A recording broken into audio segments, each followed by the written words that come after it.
Thanks for joining us today. We believe God is going to do great things in your life, and we want to hear about it. Send us your story at mystory@summitsa.com and let us know what He's done for you through this ministry. If you'd like to partner with us or bless us with a financial gift, go to summitsa.com and give an amount that works best for you. Now enjoy the message and have a blessed day. John chapter 9. John chapter 9. We're in a series, this is part 2, of life-changing encounters with Jesus.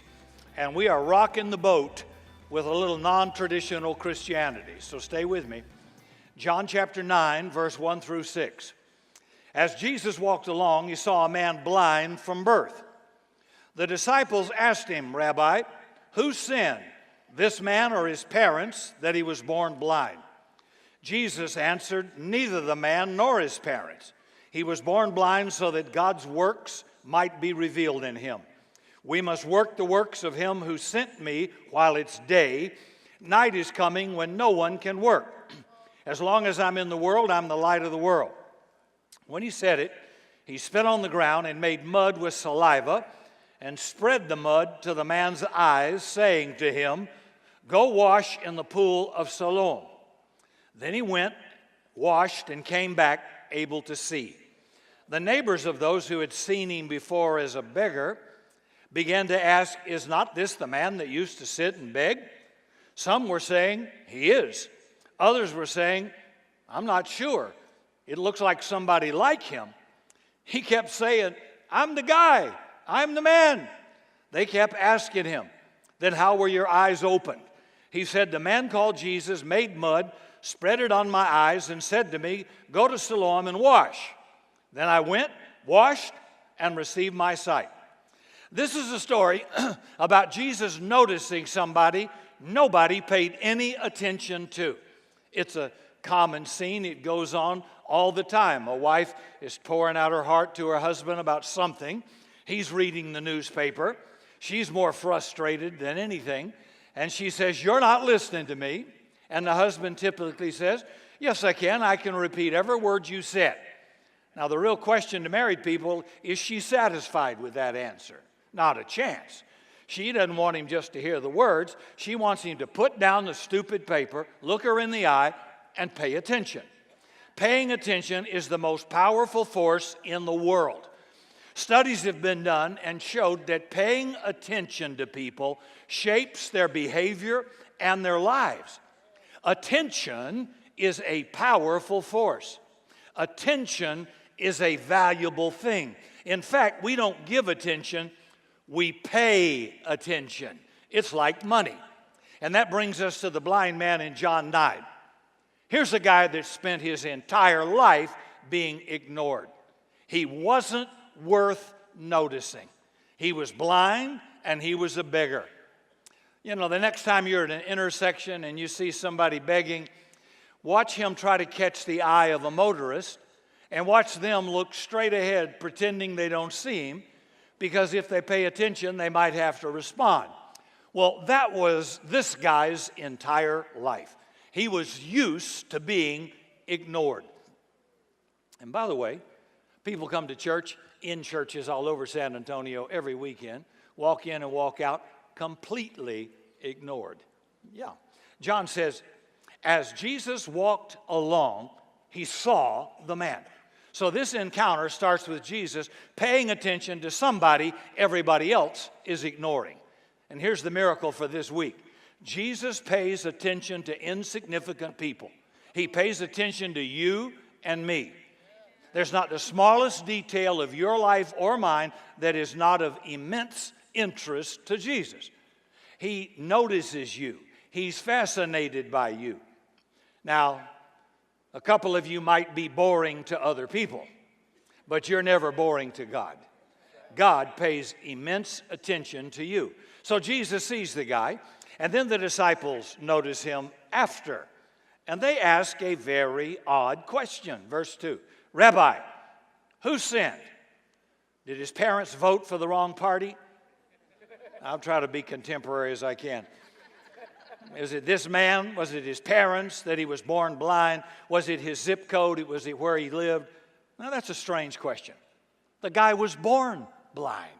How could his blindness be caused by his own sin? How could the entrapment of poverty of a young child born to parents, how could that child be faulted for the conditions he's born into? You didn't choose your parents. You didn't choose the conditions you were born into. That's just the grace of God.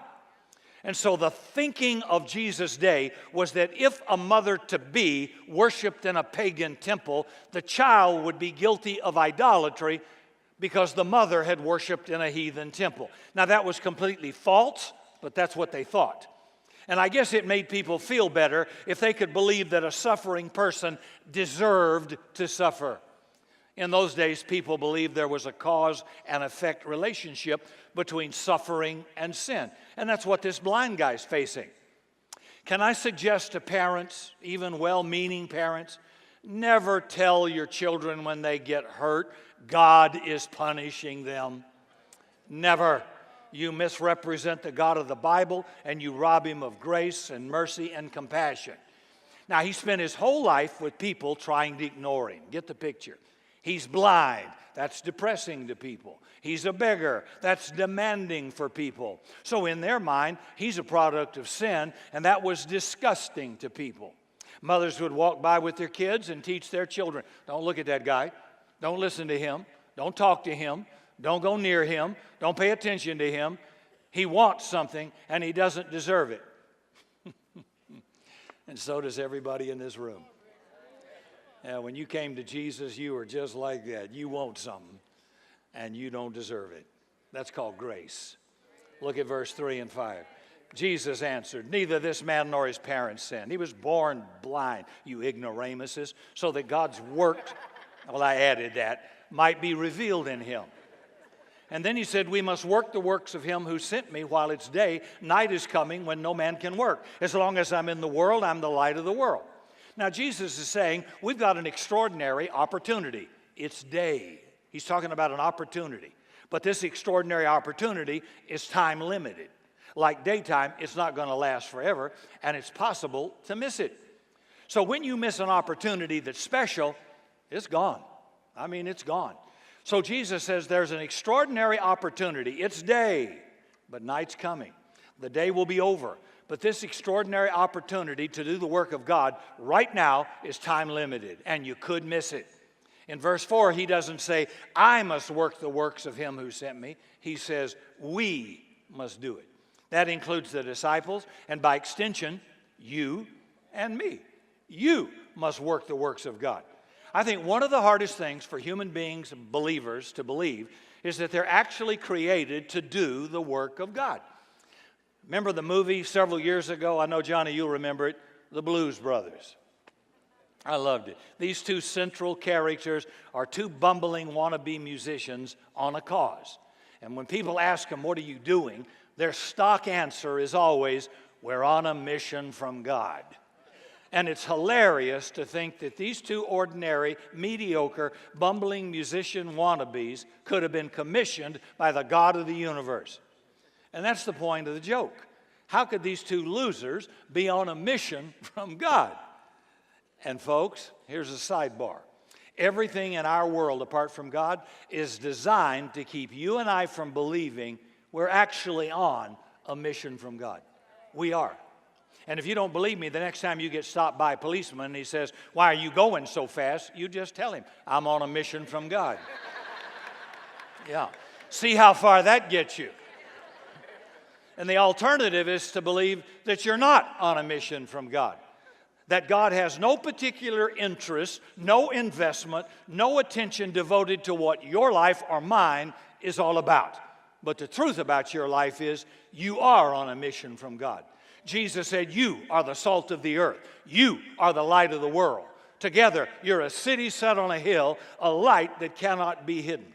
So you got to come to believe that your life and mine is a mission sent by God, because it's possible to miss it.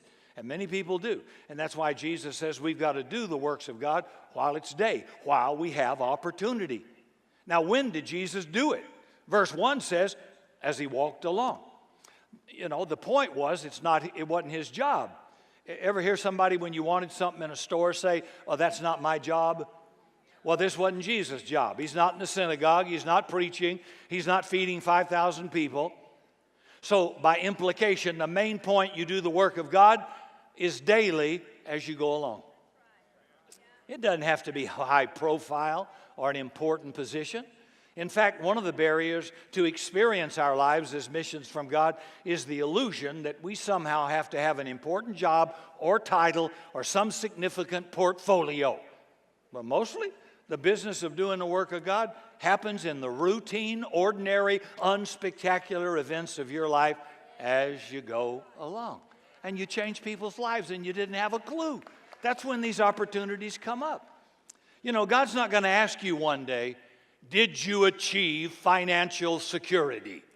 Did you live in the right neighborhood? Did you get the promotion? God will say, hey, did you do my work in your job, with your family, with your friends, in your neighborhood, in your school? Did you love and notice people? Did you extend my kingdom into your little kingdom? Because, folks, this is our day. There have been people before us, and they're gone. And there'll be people who come after us. Maybe they're not here yet. But this is our day. And if the light of God is going to shine in your little kingdom, in your little chair, where you sit right now this morning, it's going to have to be through you and me, right? So don't miss it, because you don't get it back. Night's coming. Jesus says, but right now, it's day. You're on a mission from God. And as ludicrous as it sounds, it's simply the truth. And you'll do it if you do it as you go along. You'll do it in the people and opportunities that God brings into your life. And you never know what a day's going to bring forth. You just never know. So the great question is, what is the work of God? Well, there's a lot of confusion on this point. We always try to turn it into a narrow, rule-oriented, legalistic, or religious kind of thing. And there's great disagreement between the religious leaders, the Pharisees, and Jesus on what constituted the work of God. Look at verse 14 through 16. It was the Sabbath day when Jesus made the mud and opened the man's eyes. Oh boy, it's going to go bad now. Then the Pharisees began to ask how he had received his sight. The blind man said, he that is Jesus put mud on my eyes. Then I washed, now I see. Some of the Pharisees said, oh, that man could not be from God because he didn't observe the Sabbath. He just opened a man's blind eyes. That had never been done in history. And this typical American Christian noticed it was on the Sabbath. Oh, shame, shame. Jesus has broken the Sabbath by doing a couple of things. The religious leader had a list of 39 things you're not allowed to do on the Sabbath. Notice, and the critical part to them of doing the work of God is avoiding doing 39 things. They thought that was the work of God. You weren't allowed to cut your fingernails, pluck a hair from your head or your beard, no mixing or kneading, which included making clay. And when Jesus used spit and dirt to make clay, he was violating one of the 39 things you couldn't do on the Sabbath. And more than that, on the Sabbath, healing was not allowed. You could receive medical attention on the Sabbath only if your life was in danger, but you couldn't get better. It could keep you from dying, but they weren't allowed to improve your condition. Only believers do this. So for the Pharisees, the work of God was about rules of Sabbath keeping, not for helping people. The Pharisees had an ethic of avoidance, stay away. And Jesus had an ethic of involvement. So the Pharisees' question was not how can I glorify God, but how can I avoid bringing disgrace to myself? Now that degenerated into a concern not with God, but with them on their self-image, their reputation, their procedure. They didn't ask, how can I make others clean? They said, how can I keep myself from getting dirty? Welcome to the church. They didn't seek to rescue sinners, just to avoid sinning. Which is why God will use people you don't like, because they're usable, and you're not. You're so legalistic and so avoidance that you wonder why God will use somebody that's got a flaw or a character flaw somewhere, but he uses them because they're willing to be used, period. because he loves people. So he'll just use people that didn't vote your way or don't live where you live or don't have your income or not from your race or something. I love it. He just picks and chooses to confound people. He'll use prostitutes, hookers, thieves, the fishermen. He just uses the people that would never get on a platform in an American church. Never. And he'll use them. Which means you're welcome. All of you fishers and prostitutes and hookers and extortionists, good news for you today. Jesus is your friend. He doesn't condone your behavior, but he's your friend. So Jesus, in contrast to the Pharisees, got involved. So he sought always in every way he could to help people, to heal people, to save people, and to restore people. Rather than running from evil, he ran right at it with good, and evil had to flee. Now, Jesus says the work of God is not primarily about rules. It's primarily about people. Jesus said that people are our business. And if we want to do the work of God, start by paying attention to people, especially people everybody else ignores. When you walk into this church, when you walk out of this church, there will be people different than you, look different than you, come from a different background than you, different race than you, and many times, if they haven't built friendships, they'll be alone or they'll be off with someone. Notice them. Go to them.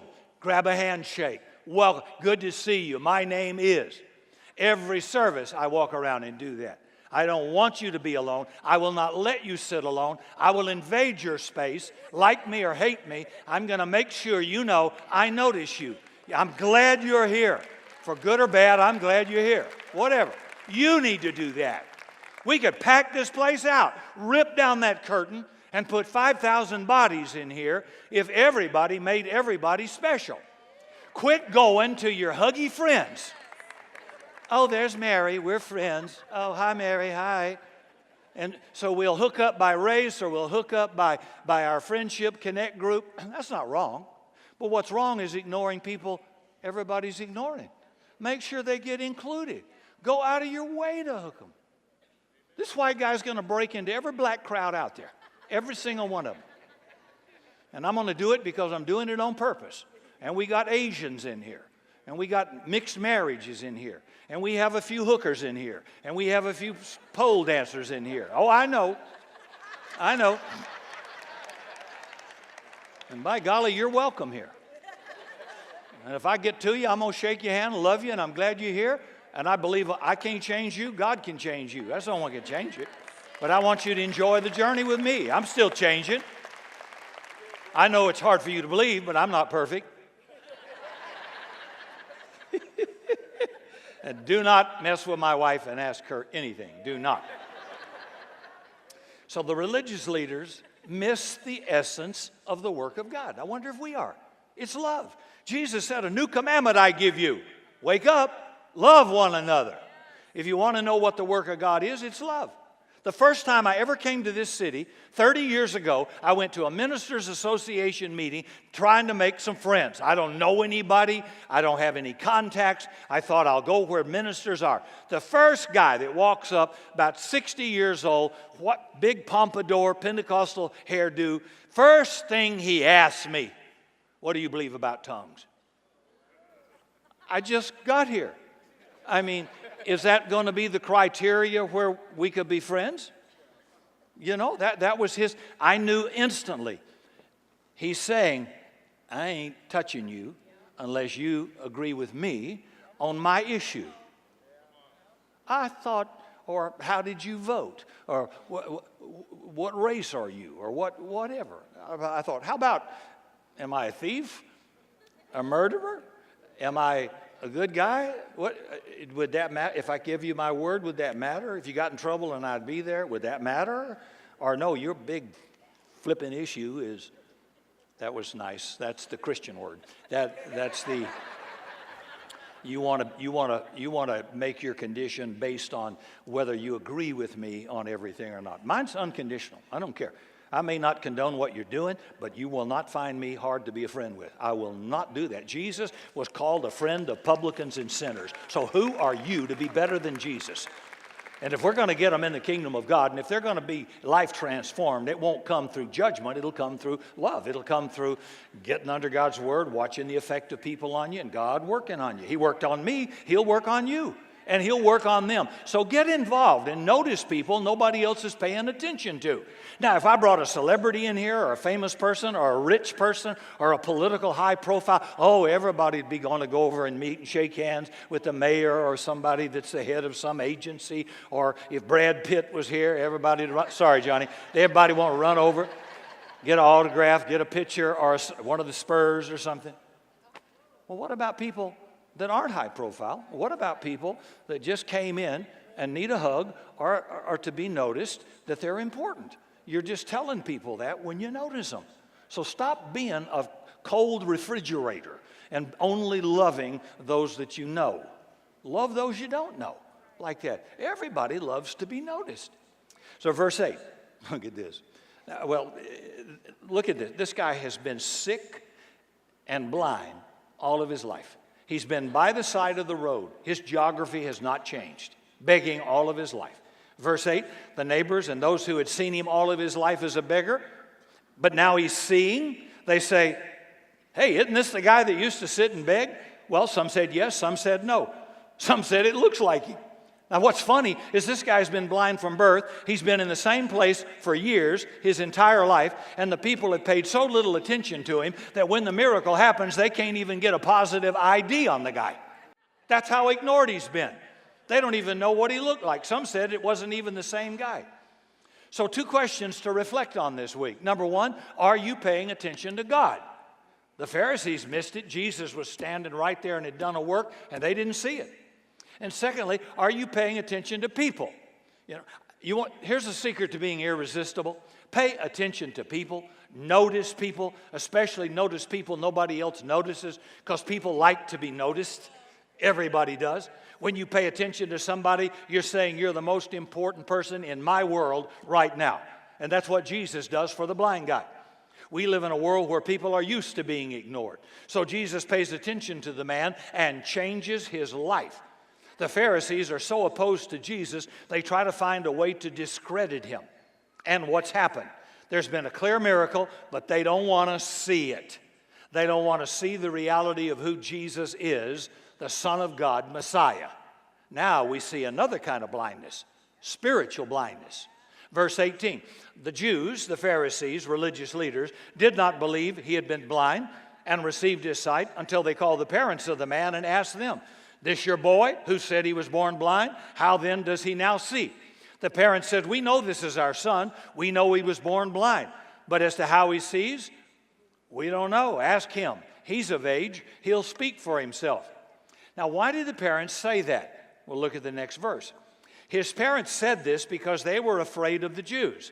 The Jews had already agreed that anybody who confessed Jesus to be Messiah would be put out of the synagogue.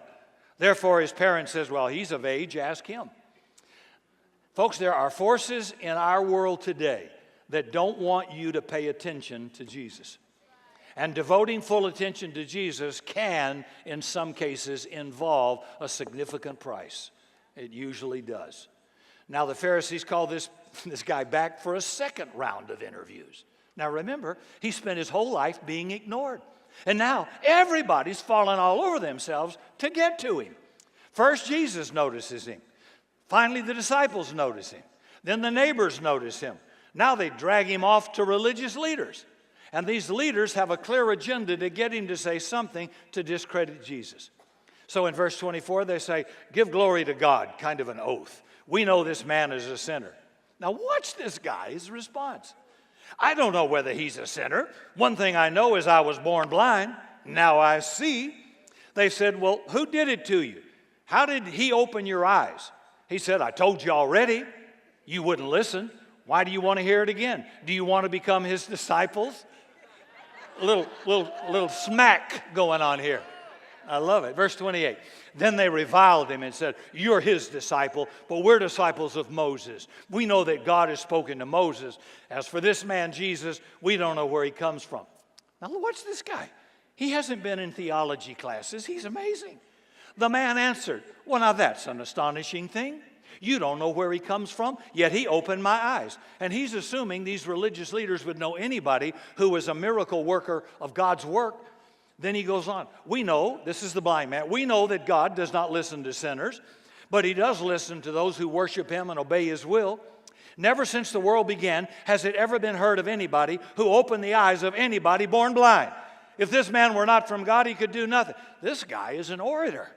This is the blind guy that's just will work for food. This him. This is incredible. And they answer back angrily, you were born entirely of sin. Are you going to teach us? Yeah. Amazing, huh? And they drove the man out of the synagogue. Now you begin to see the religious leaders' blindness. The leaders see a miracle, talk to the miracle, interrogate the miracle, but they refuse to believe the miracle. They're so busy devoting themselves to rules and regulations, they aren't paying attention to God. God himself comes, and they don't see it. Ever read a book and get to the bottom of a page and realize you don't have a clue what you just read? You saw, but you didn't see. Now, verse 35, John 9. Jesus had heard the Pharisees had driven the guy out of the synagogue. This poor man was defriended, defamily, and de-churched in one day. What's your problem, huh? And when he found the guy, Jesus said, do you believe in the Son of Man? And the man answered, who is he, sir? Tell me that I may believe in him. Jesus said to him, you've seen him, and the one speaking to you is he. So this guy progressively got revelation on who Jesus actually was. He started out calling him the man Jesus. Then verse 17, he calls him a prophet. Then he says, if he weren't from God, he could do nothing. And finally, Jesus goes back, pays attention to the man that nobody had any time for, and says, young man, you're in the presence of the Son of God, Messiah. And in verse 38, he says, Lord, I believe. And he worshiped him. Your guy is totally converted to Jesus on the spot. So Jesus said to him, who was blind his entire life, you've seen him. Now you can see not just with your eyes, but with your heart. You found the one worth seeing. When the disciples look at the guy by the side of the road, for them it was a theological problem. Who sinned that he was born blind? When his neighbors looked at him, they saw an eyesore, a reminder of suffering and poverty they had learned to overlook. When the Pharisees looked at the guy, they saw violated rules, violated Sabbath, a threat to their spiritual authority. But when Jesus looked at him, he saw an opportunity to do the work of God. He said, I've come into the world for judgment, verse 39. Now that means, that word there does not mean to bring condemnation to people. It means is, I've come to present people with a choice, and they're going to choose one way or the other. They're going to accept me or reject me. There will be a judgment they make that is inevitable because of my coming into their life. I came into this world for judgment so that those who don't see might see. That people born blind, that people in sin and guilt could be forgiven and have spiritual sight restored. I was blind. Oh, thank God, now I see. But then he goes and says that those who see may become blind. He's talking to the Pharisees. He said, you got 20/20 vision, but you are blind as a bat as to what God is and what God is about. You can't see it. The Pharisee says, surely we're not blind, are we? Jesus said, if you were blind, you would not have sin. But now that you say we see, or in other words, you're refusing to acknowledge your human sinfulness before God who wants to forgive you, now you take pleasure in your stubborn self-righteousness, your sin remains. You're blind. He said, I've come into the world, and here's the deal. There are people who are blind. There are people who have been blinded by their sin and by their guilt. All they have to do is come before God and say, I'm blind as a bat, and God will give you the gift of sight. He'll forgive you, cleanse you. I was blind, now I see. And Jesus says there's people who claim to not need God, who claim they've got all the insight on their own, that through all of their rules and regulations, they must be acceptable to God, and he called them spiritual blind leaders of the blind. And God says, I will allow you to live in that blindness if that's what you want. Watch this interesting video, and then I'll narrate it. Just watch it.